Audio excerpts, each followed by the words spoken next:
Bismillahirrahmanirrahim. Assalamualaikum warahmatullahi wabarakatuh. Perkenalkan, nama saya Rizwanur Mahmudi dengan NIM 1198030231. Saya dari kelas Sosiologi E semester 5. Baik, di sini saya akan mencoba menjawab soal ujian tengah semester mata kuliah Sosiologi Industri dengan dosen pengampu Bapak Dr. Hikmat. Langsung saja ke pertanyaan yang pertama, yakni mengenai jelaskan pengertian sosiologi industri dan sosiologi industri. Sosiologi dari segi bahasa berasal dari dua kata, yakni sosius dan logos. Sosius artinya ya teman atau masyarakat, sedangkan logos berarti ilmu. Jadi sosiologi adalah secara sederhananya ilmu yang mempelajari tentang masyarakat. Nah, menurut Bapak Sosiologi Dunia yaitu Agus Kom, yang menjelaskan sosiologi adalah suatu disiplin ilmu yang bersifat positif, yaitu mempelajari gejala-gejala yang ada dalam masyarakat yang didasarkan pada pemikiran yang bersifat rasional dan ilmiah. Nah, sedangkan yang dimaksud industri adalah, menurut KBBI, adalah kegiatan memproses atau mengolah bahan dengan menggunakan sarana dan peralatan seperti mesin, robot, dan yang lainnya. Nah, sedangkan yang dimaksud dengan sosiologi industri adalah suatu cabang dari ilmu sosial yang mempelajari tentang karakter dan arti dari dunia kerja serta kehidupan manusia yang terlibat di dalamnya, di dalam pekerjaan, di dalam industri tersebut. Baik, soal nomor 2, yakni tentang objek dan ruang lingkup sosiologi industri. Objek dan ruang lingkup sosiologi industri itu terbagi ke dalam, diklasifikasikan menjadi dua, ada internal dan eksternal. Objek kajian sosiologi industri yaitu masyarakat pekerja yang mempunyai keterkaitan dengan aktivitas industri di dalamnya, termasuk hubungan antara manusia untuk melakukan suatu pekerjaan. Nah, ruang lingkup dari sosiologi industri ini terbagi menjadi dua, ada internal dan eksternal. Untuk internal, sosiologi industri menganalisis tingkah laku manusia dalam konteks hubungan dengan perusahaan, termasuk misalnya terkait hubungan kerja buruh dengan pengusaha, organisasi industri, manajemen, dan kepemimpinan industri. Kemudian, ruang lingkup secara eksternal, yakni sosiologi industri menganalisis kegiatan manusia melalui latar belakang sosial dan kultur yang saling berlainan. Nah, di dalamnya itu meliputi tipologi masyarakat industri, kemudian juga perkembangan masyarakat industri, kemudian juga birokrasi, kemudian juga analisis dampak lingkungan hingga mengimplementasikan corporate social responsibility, seperti itu. Baik, yang selanjutnya yakni pertanyaan soal nomor 3, yaitu mengenai ciri-ciri masyarakat pra-industri. Ciri-ciri masyarakat pra-industri yang saya ketahui diantaranya, yang pertama adalah produksi yang terbatas, yang kedua ekonomi yang bertumbuh pada pertanian, yang ketiga adalah pembagian kerja yang terbatas dalam masyarakat pra-industri, proses relatif sederhana, dan jumlah spesialisasi kerja terbatas.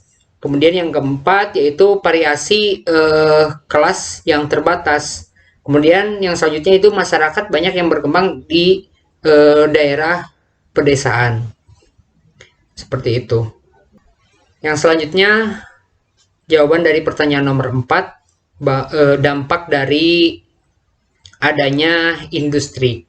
Yang pertama yaitu urbanisasi, yaitu terpusatnya tenaga kerja di suatu pabrik yang ada di satu daerah, yang kemudian daerah tersebut nantinya akan berubah menjadi kota. Seperti misalnya daerah Jabodetabek, yang mana daerah tersebut merupakan salah satu pusat industri yang ada di Indonesia. Yang kedua yaitu dampaknya adalah eksploitasi tenaga kerja. Nah, seorang pekerja harus meninggalkan keluarganya agar bisa bekerja di mana industri tersebut berada. Contohnya misalkan masyarakat desa berpindah ke masyarakat kota untuk bekerja di suatu industri yang ada di kota tersebut. Nah, dampak yang ketiga adalah perubahan pada struktur keluarga.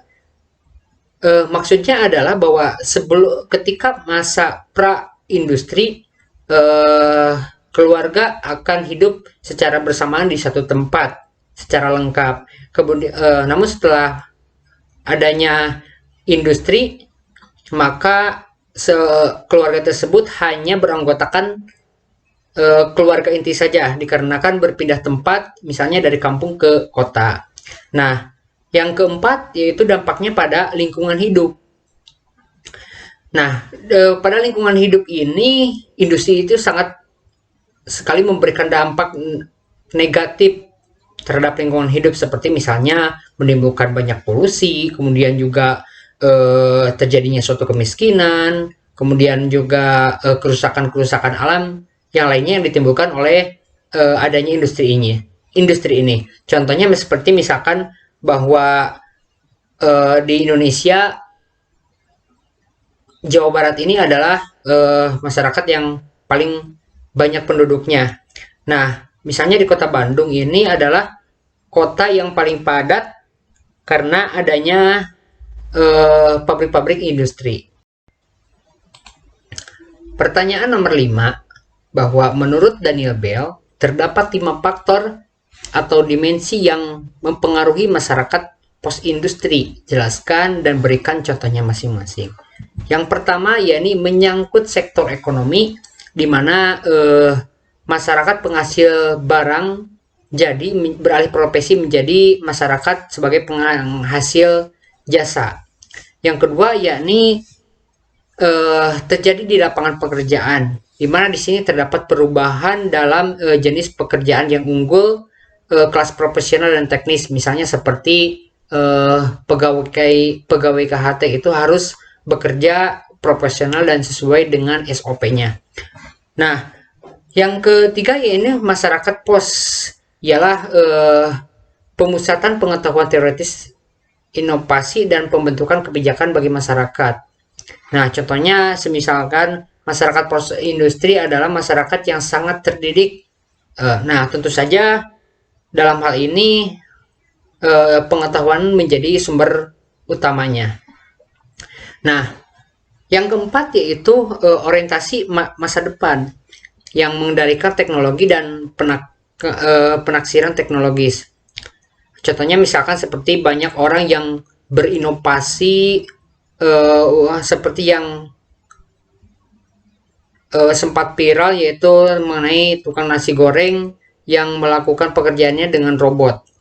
Nah, yang kelima adalah mencakup tentang pengambilan keputusan dan penciptaan teknologi intelektual baru, di mana bahwa dalam suatu instansi menggunakan dalam pengambilan keputusan menggunakan teknologi, misalnya di suatu instansi menggunakan teknologi untuk mempermudah para pekerjanya, seperti itu. Selanjutnya, pertanyaan nomor 6 yaitu mengapa persoalan buruh di Indonesia itu selalu melakukan protes atau demonstrasi kepada pemerintah maupun kepada pengusaha. Nah, jelaskan penyebabnya, kemudian bagaimana solusinya. Nah, mengenai hal ini, karena penyebab buruh melakukan demonstrasi adalah para buruh merasa tereksploitasi oleh para kapital dengan sistem kerja dan upah yang tidak sesuai dengan apa yang dilakukan atau dikerjakan oleh sebuah karyawan atau buruh. Nah, untuk solusi mengenai hal tersebut perlunya ada turun tangan dari pemerintah, yaitu dalam membuat aturan yang bersifat adil dan tidak merugikan terhadap karyawan atau buruh dalam suatu perusahaan. Kemudian juga tindak lanjutnya perlu ditingkat lagi dalam menindak bagi pelanggar-pelanggar para pengusaha atau perusahaan. Selanjutnya pertanyaan terakhir, yaitu pertanyaan nomor 7 mengenai pertumbuhan kerajinan industri itu melalui 3 tahap. Nah, jelaskan dan masing-masing diberikan contoh. Yang pertama yaitu tahap domestik, di mana pada tahap ini disebut sebagai tahap kerajinan rumahan atau home industry. Misalnya seperti industri makaroni bantet, dan yang lainnya.